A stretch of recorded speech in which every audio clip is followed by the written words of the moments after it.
Alors, mes chers amis, pour ce nouveau rendez-vous ensemble dans cette situation particulière, avant-hier, on a commencé par chanter ensemble une chanson et on a essayé de se renforcer avec quelques mots juste après. C'est ce qu'on va faire ce soir, tous les 2 jours, également donc après-demain soir, jeudi, avant Shabbat.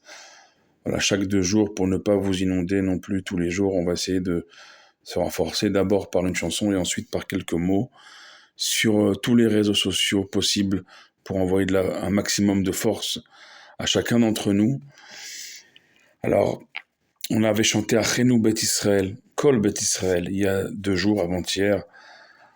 On va chanter c'est une prière, c'est une chanson, c'est un peu tout. C'est une bénédiction avant tout. מי שברך אבותינו, אברהם, יצחק ויעקב, הוא יברך את חיילינו, צבא להגנה לישראל. מי שברך אבותינו, אברהם, יצחק ויעקב, הוא יברך את חיילינו, צבא להגנה לישראל. הוא יברך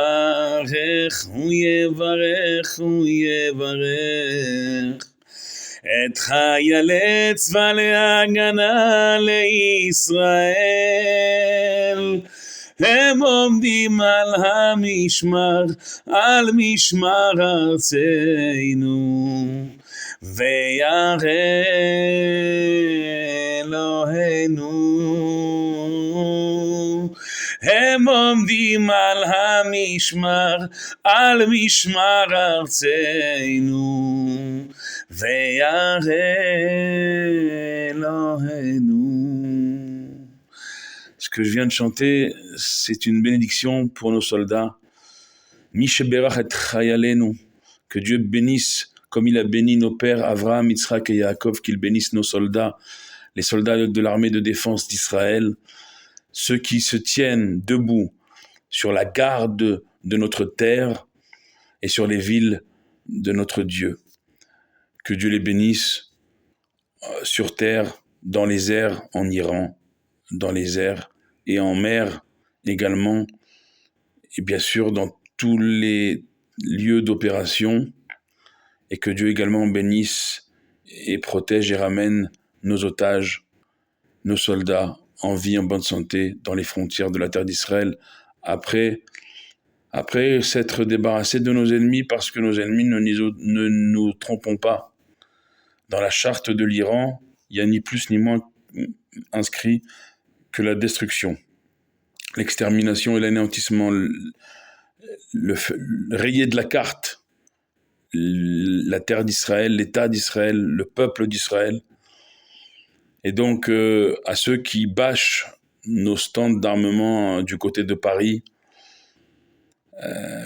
à ceux qui ont la main tremblante, comme un certain président soi-disant responsable du côté de Paris, eh bien, il y a ici en Israël des courageux, du premier soldat au premier ministre, à tous les échelons de la société israélienne qui est unie en ces jours décisifs. Il n'y a plus aucune division. Je vous le confirme depuis Jérusalem, où je me trouve chaque jour. Il n'y a plus aucune division. Le peuple juif est un peuple fort qui sait se rassembler autour de l'essentiel quand l'essentiel est en jeu, c'est-à-dire la vie. Et dans notre Torah, dans notre Torah que nous avons reçue de Dieu, c'est marqué « Ubacharta bachaim ». Peuple juif, il choisit toujours la vie. Quand nos ennemis célèbrent le culte de la mort. et des martyrs. Et donc, c'est armé de ces certitudes, de notre identité, on est un peuple, il faut en avoir conscience, extraordinaire. Et on ne doit pas être effrayé de ce qui se dit sur nous depuis maintenant presque 2 ans. 7 octobre ou pas 7 octobre, ça n'a rien changé dans la bouche de nos ennemis. On est les agresseurs, on est pire, les génocidaires.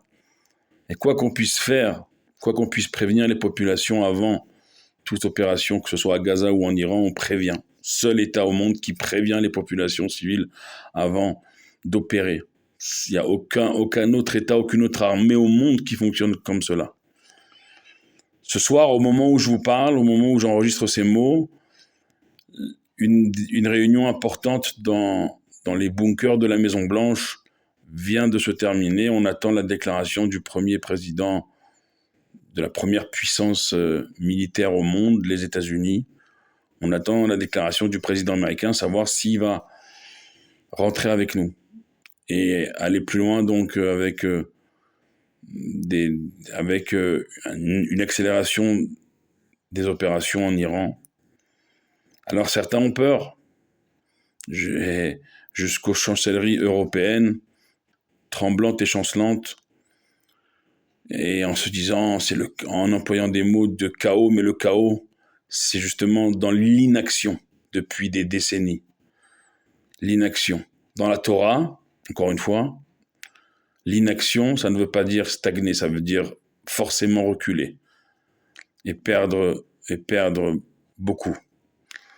Dans la Torah, il est enseigné de toujours être en mouvement. Ma'alin bakodesh velo moridim. On doit toujours être en élévation, on doit toujours monter et surtout ne jamais descendre et surtout ne jamais croire que si on ne monte ni on descend, on reste au même niveau. Dans la Torah, on recule forcément.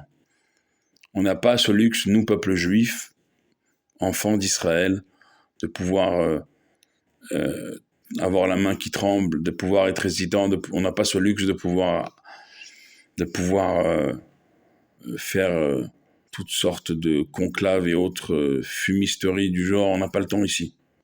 Ici, en terre d'Israël, chaque seconde, c'est la vie qui se joue. Là, je vous enregistre. Il se peut que j'interromps cet enregistrement si jamais je reçois sur mon téléphone une indication de courir vers les abris. C'est ça la réalité ici. C'est la vie, dans son sens le plus vif possible. C'est ce qui nous mène à être important, à dire des choses importantes, à faire des choses importantes et à surtout le dire aux personnes importantes, à ne pas perdre de temps. Et on est dans une semaine également où, à travers le cycle de nos parachiotes, de nos sections hebdomadaires de la Torah que nous lisons le lundi, le jeudi et le Shabbat, cette semaine, on est dans une semaine paracha de Shelach Lecha, où Dieu il dit à Moshe, envoie pour toi des explorateurs en terre d'Israël. Malheureusement, lorsqu'ils vont revenir, ils vont médire sur la terre d'Israël. S'en suivra une errance de 40 années dans le désert supplémentaire à la sortie d'Égypte et à la traversée de la mer et au don de la Torah, au Sinaï.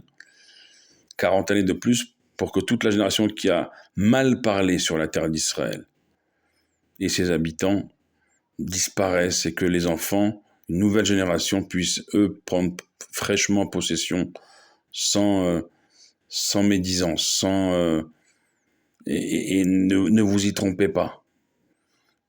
Les 12 princes de tribus que Moïse a envoyés étaient 12 princes, au sens honorifique et hiérarchique, comme au sens spirituel étaient les 12 plus grandes de cette génération.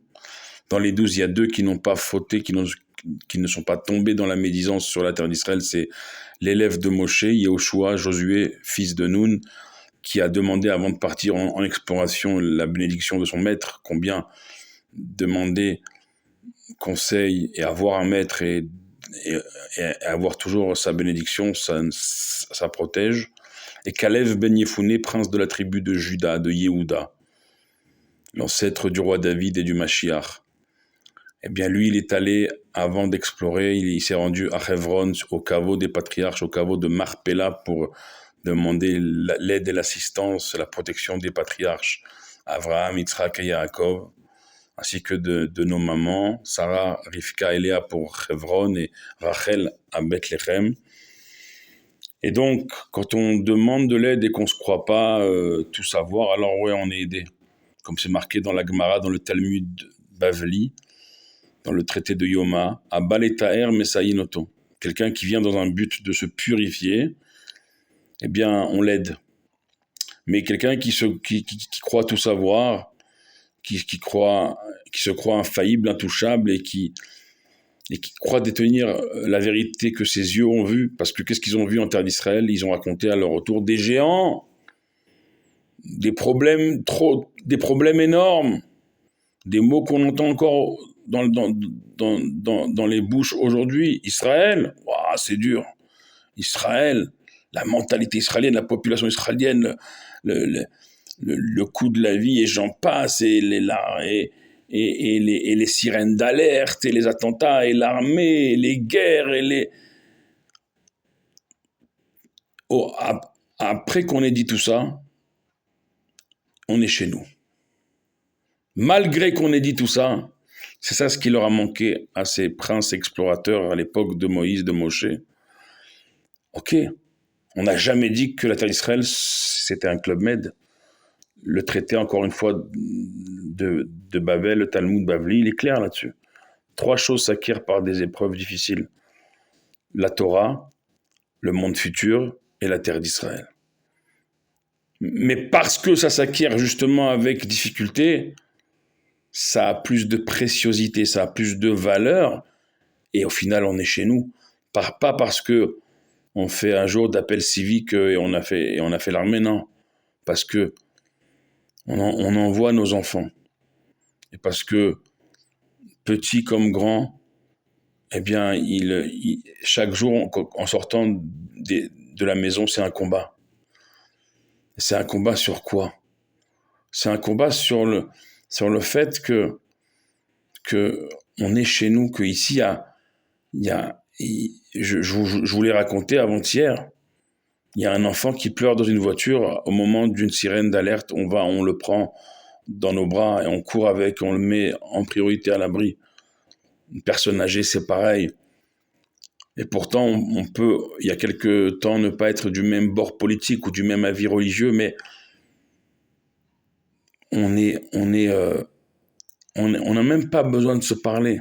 Cette appartenance, cet enracinement viscéral. Parce que cette terre-là, eh bien, elle a redonné ses fruits après 2000 ans, quand le peuple juif est revenu. Et qu'aujourd'hui, près de 80 ans après la Shoah, le peuple juif se défend et marche la tête haute.